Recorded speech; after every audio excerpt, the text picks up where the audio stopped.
Hello, data enthusiasts. This is Chris Detzel, and I'm Michael Burke. welcome to Data Hurdles. We are your gateway into the intricate world of data where AI, machine learning, big data, and social justice intersect.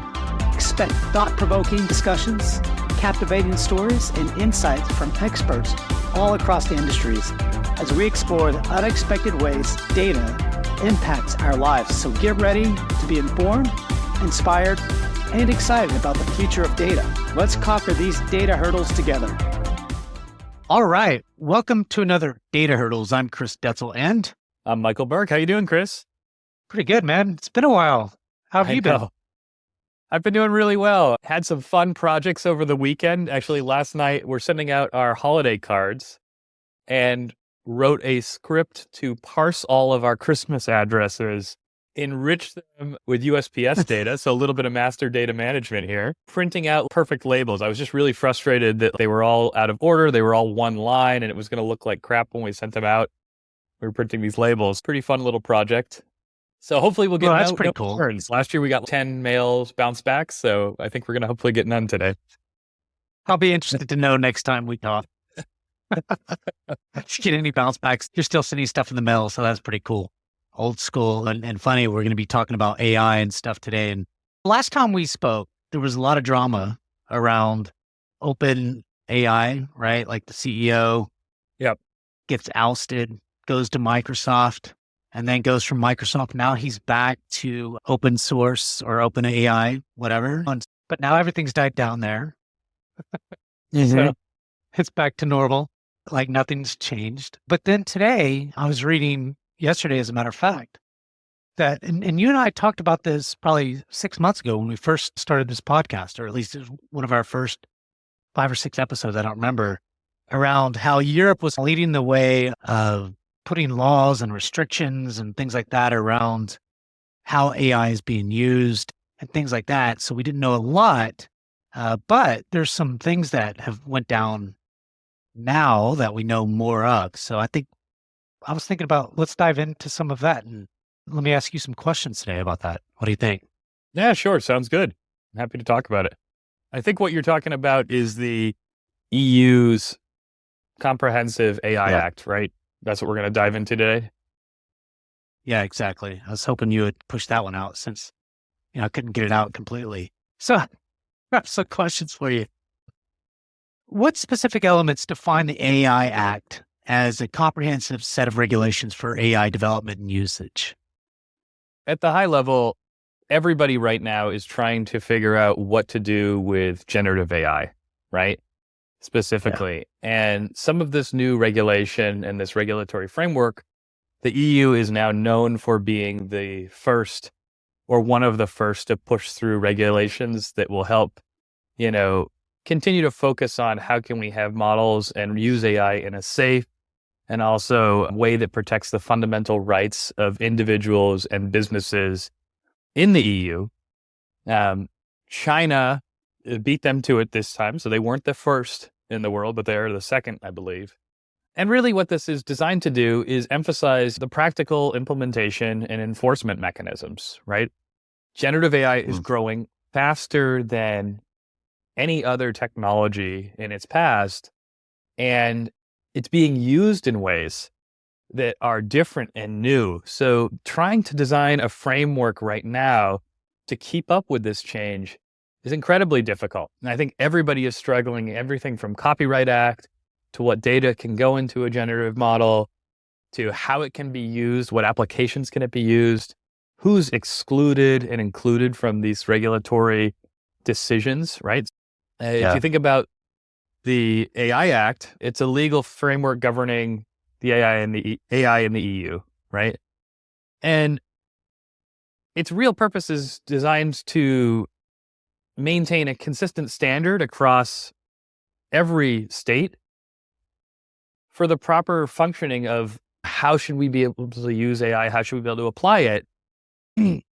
But there are some really interesting kind of exclusions and ideas if we dive into it. For example, military AI systems are excluded from the AI Act. AI for scientific research there's some gray areas there on how it can be used. And also free and open source AI versus closed models. There are some exceptions. So the EU has really started to take much more of a risk-based approach and trying to classify AI models into 4 risk levels. The first one is unacceptable, high, limited, and minimal. And so the focus is on these areas of high and unacceptable risk categories. Okay. And so if you think about what does a high or unacceptable risk category really mean, some of the language and the verbiage in this is that it can do things such as manipulate subconscious messaging or exploiting vulnerabilities, right, in code and development, or AI for social scoring or real-time remote biometric identification in the public spaces. These are things that people are really concerned, and it's not even just about generative AI, it's about AI in general. Like, how is this going to impact our society? And is it going to impact it in a positive way, or is it going to do damage? If you think about things like... So quick question. Yeah. So quick question before you, not to get you off, but yeah. Things I kind of look at or have heard in the past is, and I know you mentioned China is the first ones, which I haven't read about yet. I've read a little bit about the European one that we're talking about today, but the Chinese, from my understanding, are already, using technologies like this to identify different people. They're putting them in like different classes. Okay. They're in different risks and doing a lot of weird kind of crazy things already with video and everything else. And I think this is probably a good thing when you talked about the biometric pieces and things like that. I don't know. For me, the AI stuff can get scary in that way, because if they're starting to rank citizens amongst, I don't know, let's say a red, yellow, green kind of thing, and however they're doing it, saying this person will never reach this social economic kind of class. So we'll always keep them down here because of different things. You know what I mean? Like, it just doesn't give people, getting off a little bit, but AI can start looking more at that if you allow it. It's just crazy. Yeah, look, like it is, and this is exactly what the type of scenarios, if you start thinking about how AI in general could continue to be applied to both significantly help people and also hinder them. A great example is something like social scoring. What if your credit scores were tied to a social score? It might provide better classification and better ability to forecast who's going to have good credit versus bad. But is it ethical?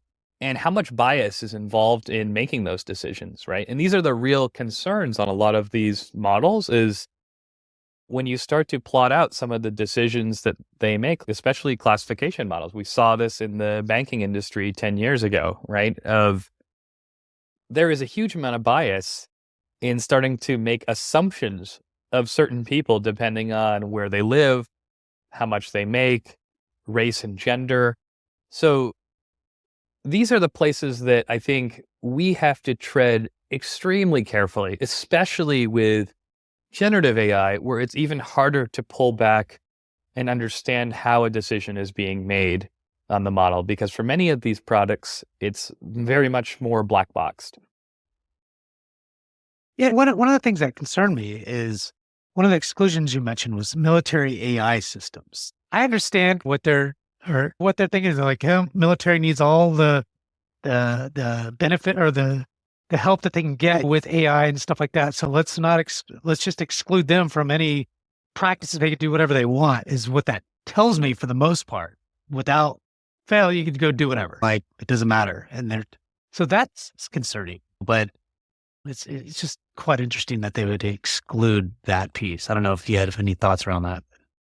So I'm sure that there are additional regulations for the military. They're just not published as part of this act. And I think the challenge is when you're in any kind of race from a strategic military perspective, if another country is taking advantage of technology to exploit you in some way, you it would be putting yourself as a disadvantage if you overregulated what you can do to defend yourself, right? So I think this is a constant trade-off that we have with military, and probably one of the reasons that is both good and bad that things advance so fast in the military is because of the fear that somebody else is doing it, or the reality that somebody else is probably doing something that we need to either, be on the offensive or defensive for. So, but yes, it is scary. And to what degree does this include law enforcement, right? Does it include all forms of government? Really for each one of these types of policies, you have to take it at a case-by-case basis to understand, at the very extremes, what's the best situation where it can provide value and where can it provide a lot of damage and destruction and pain for our citizens. Yeah, I kind of wonder, not to get completely off, is how generative AI exploded earlier this year. I'd say January, February is when that exploded. And then it's definitely taken off and it's still being talked about even at the end of this year, 2023, which is pretty cool. And I think that it will be interesting to see what happens in this next year, especially when you think of, okay, EU now has put together some of these laws and put together like some rules and things. And the US doesn't usually follow as quickly, but so we'll see. The other question I have is around legislative process. What are some of the key issues so there was this 36-hour discussion, I think, among the EU lawmakers that went on over the last several days. What are some of the key issues brought up during this discussion? Do you know? Yeah, a lot of it is what we're talking about today. It's balancing ethical concerns and the specific bans of certain AI uses and evaluating both the extremes of what are the benefits and what are the negatives or consequences of enforcing a model. And I do think that there is some political ties to all of this as well, right? The US Parliament election is up in June.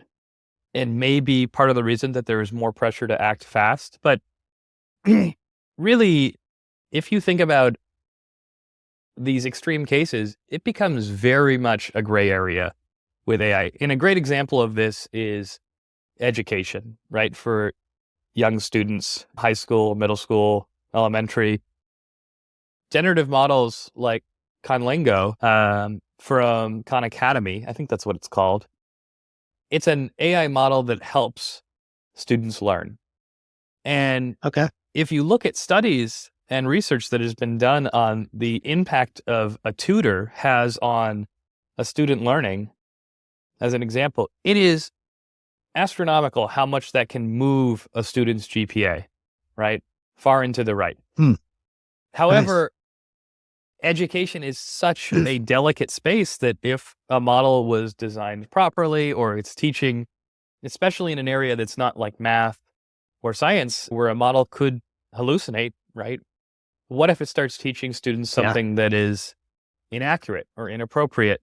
So there are like a lot of history, right? Exactly. Starts mixing and matching and making shit up. And I do think that there's a huge use case for generative AI and AI in general and helping students become better learners. But you also look at things like SAT scores in the United States. They're lower than they've ever been, right? And you look at the GPAs of students at a lot of schools, including Harvard, right? And they're higher than they've ever been.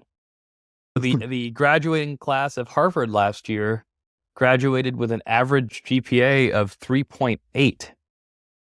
And you look at that and you wonder, it's constantly moving up over year. Is this an impact of AI, or are students getting smarter? And if it's AI, what is this going to do to the next generation of future employees in the workforce if they're using AI to enhance everything they do, right?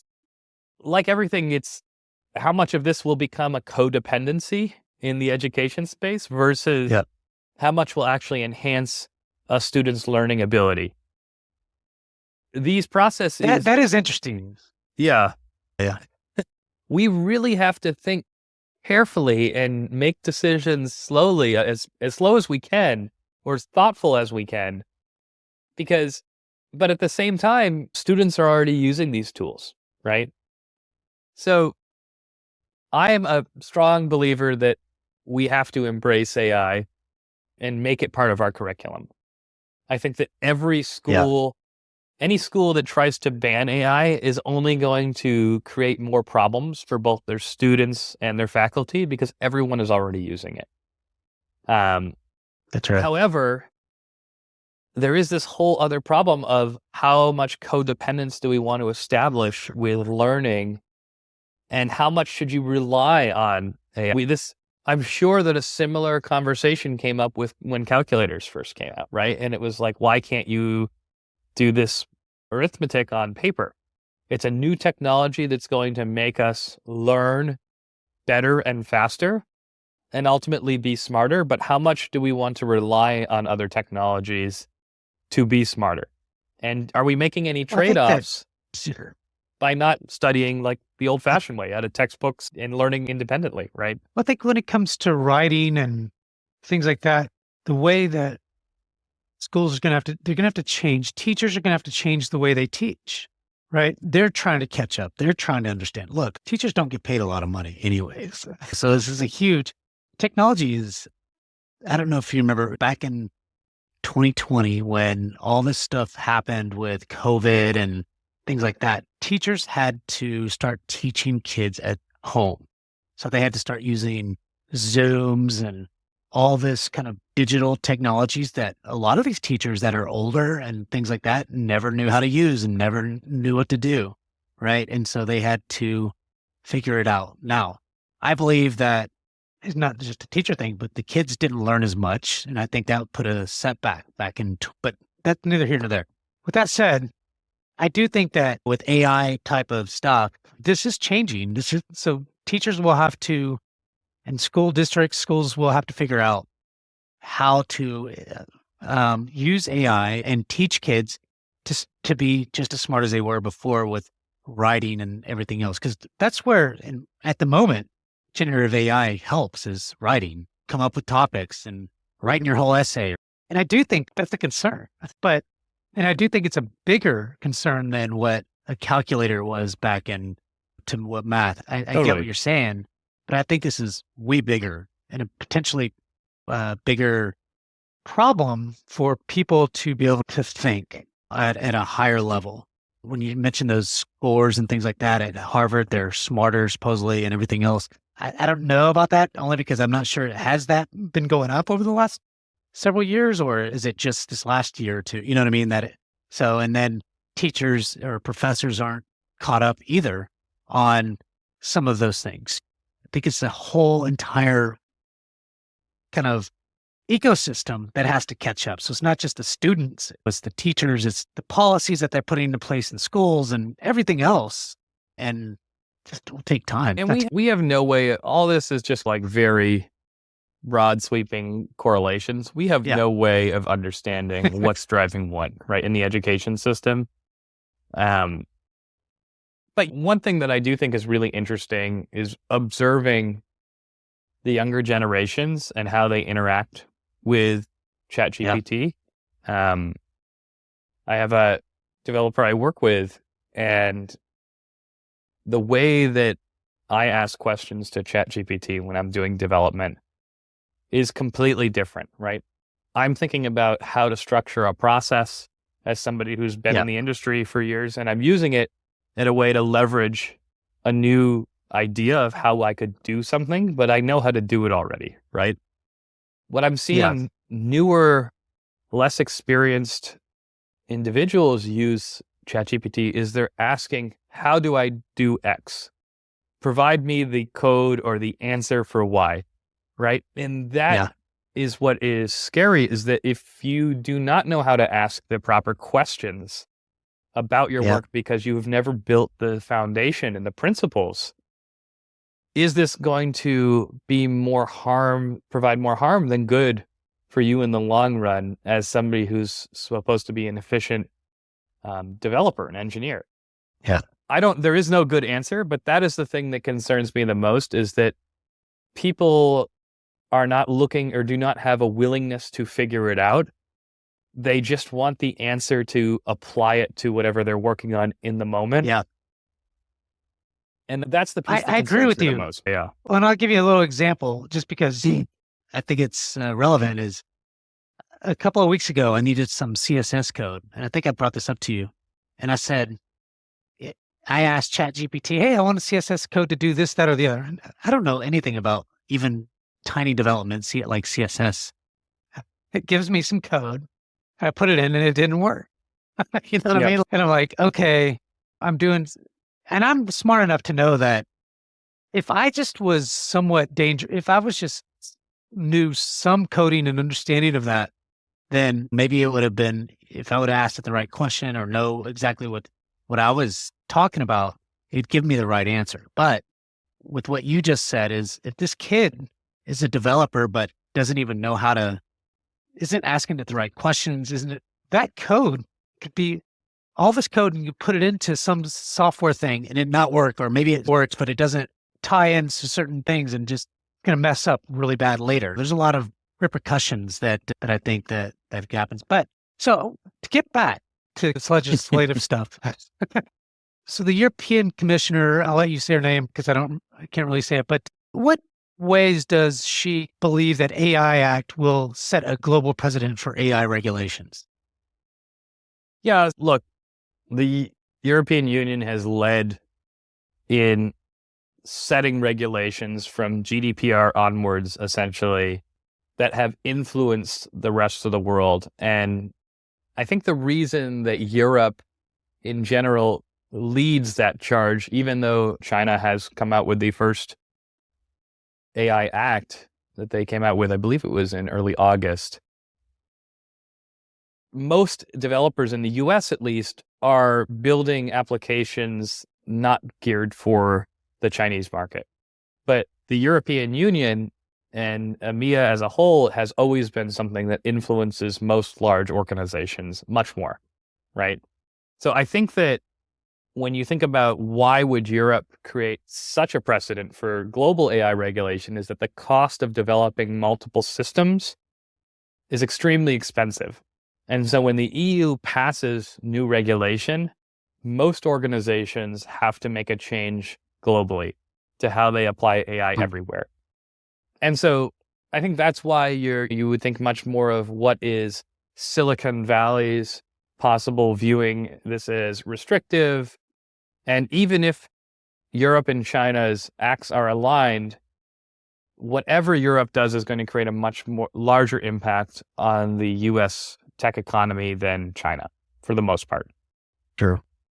Yeah, I think you're right. Do you think Europe has pressure because when they came out with GDPR years ago, they were the first to do this and everything else? Do you feel like they feel like they should be leading in this space because of stuff like that?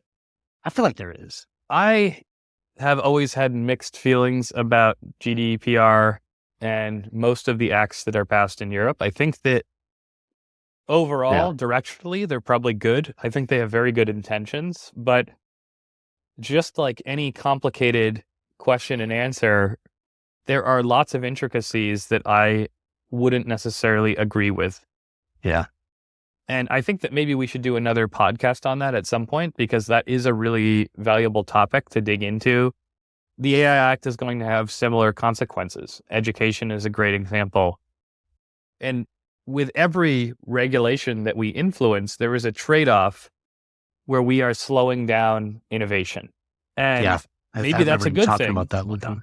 But it also can lead to inconsequential slowdowns in areas that may do a lot more good than harm.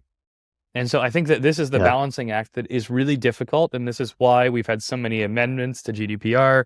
We will have the same thing happen with these new AI acts. And it is a learning and evolving experience for everybody involved as to what we are doing good, what is being exploited, and what needs to be rethought. One thing I would tell you is I like the idea of them, legislators and things like that, educating themselves on this, right? I think that's smart. Because when you look back, let's say 3 or 4 or 5 years ago, when Meta or Mark Zuckerberg and those folks came into the US Congress, and the questions that our congressmen and women were asking these people were just the dumbest questions I've ever heard in my life. And the things that they didn't know and the uneducation around social platforms and how they are used and things like that was just shocking. Maybe it wasn't. At least there's some education going on around in Europe around some of this stuff, and better now to ask these dumb questions and continue to educate yourself than like the US Congress, for example, being 5 years, 10 years too late and asking questions that were 5 or 10 years ago. You know what I mean? Like if it was just, I don't know if you heard those things back in the day, but to me, I was like, Jesus, these are the dumbest questions I've ever heard. I can't believe you just asked that question. You're a leader in our government and you don't know. They've educated themselves fairly quickly because they realized how dumb they were. Not to be harsh, but Jesus, I was embarrassed for them. You know what I mean? Yeah. Sorry. Let's be very blunt in that, but any thoughts around that? Or you want to stay away from that? No, look, I think that in general, we've seen challenges with legislators not knowing enough about how technology works. And that's why you're seeing private industry start to step in and help advise governments on how to set appropriate regulation. And like anything, there's going to always be a polarized opinion on whether we have enough regulation or we don't have enough, whether we are protecting users' privacy or slowing down innovation. I think a really good example of that is Helen Toner's. She just recently came out about Sam Altman and about this paper that she had on privacy and security, right? That there are always going to be these challenges in this balance, and there isn't a right answer. I think that's one thing that's taken me a long time in my career to really understand is that these questions are so complex that even if we were to spend years debating, we have no way to really evaluate the impact, the societal impact. And the decisions that we make are best efforts, right? And they're directional. So, and they can be refined and they should be evaluated consistently. And I think that's the piece that we all need to really open ourselves up to is with every innovation, there's going to come exploitation. And as citizens and as regulators, we need to balance those decisions and constantly be reminding ourselves and checking in to see what are the impacts, right? And just like in cybersecurity training, we had Christoph on earlier, and he was a really strong proponent of this, is the laws and guidelines are there for a reason, but you also have to use your best judgment in every situation. Yeah, but like you said, people are going to take advantage of some of that stuff. It just feels like that's just human nature. No, it's to some degree, it's weird. But not human nature, but there are always kind of those bad apples that will take advantage of it. You mentioned biometric systems earlier and things like that. What types of AI applications are targeted by the bans on biometric systems and the scraping of faces from the internet, which is interesting. Well, we were talking about AI systems and GDPR earlier. Really, one of the biggest concerns is that these systems are infringing on our privacy rights. And so unauthorized facial recognition is a huge area that we have yet to solve. If you think about all the pictures that you have on Instagram and social media and on dating apps, right? If that information is scraped and used in a way that was unintended, that could be really concerning and also detrimental to your life, right? We as a whole need to understand, and this really goes back to more around sourcing data and master data management. We need to understand what transparency requirements are going to compel and influence AI developers to disclose data sources, right? To avoid bias or to at least call out bias if it is a limited data set. And and really be more transparent with understanding what information we use and how did that generate an output or a decision in many of these applications. And I think that if you think of Anthropic versus ChatGPT, they have completely different ways that they've gone about releasing these AI models. ChatGPT was the first to market. They wanted to go fast. They wanted to push down to the bottom as fast as possible, make the technology widely available, widely known. Anthropic was much slower to release. They took their time, but their models also enable you to understand the sources of how a decision was made, right? Yeah, And Anthropic, just so people know, is it like a Claude 2? It's like the Chat GPT. Now you have to pay just to use it, basically. But it is really good. I really like it a lot, too. And so anything you're seeing companies come out with different approaches. And the challenge is the market is moving so fast that those who release first right now will probably obtain market share on the latest technology, right? But is being the biggest and fastest always the best thing? I think that's the challenge, right? And think about, not to get off topic again, but think about Bard. Like Google came out with Bard and pretty much a flop. Nobody uses it that I know of, or it's rarely used. Now they have to go back to the drawing board and figure it out. I haven't heard much about him since first came out. I've used them. I'm like, no, this is trash right now. So I actually love Google's models. I will say that I think that Bard is in many cases better than ChatGPT for specific use cases. Yeah. So I don't know if you use Google, Gmail, or these things, but Bard is now incorporated into all of these platforms for paid email addresses. They're just not making big splashes right now. Like I don't hear them as much as you do some of these others. Yeah, it's true. But I've actually had better results on a lot of specific use cases with Bard. I think that ChatGPT is more broadly used, but when it comes down to doing things like generating a data source in Google Sheets or responding to an email, I've had really good experiences with them. But I do think that they I want to go back and we should talk more about this. We should probably do a one-to-one comparison at some point, but I do think that Google makes amazing products. I think that they're not nearly as good at stirring up publicity as some of these other companies like Facebook or ChatGPT. And probably one of their biggest challenges is that there isn't enough focus on that. Yeah. When I first started using Bard, it was just not that great. And so I'm going to go back and revisit it. I think that's a good idea. When you look at the impact of this European kind of act, what criteria defines like a large, powerful AI model under this AI Act?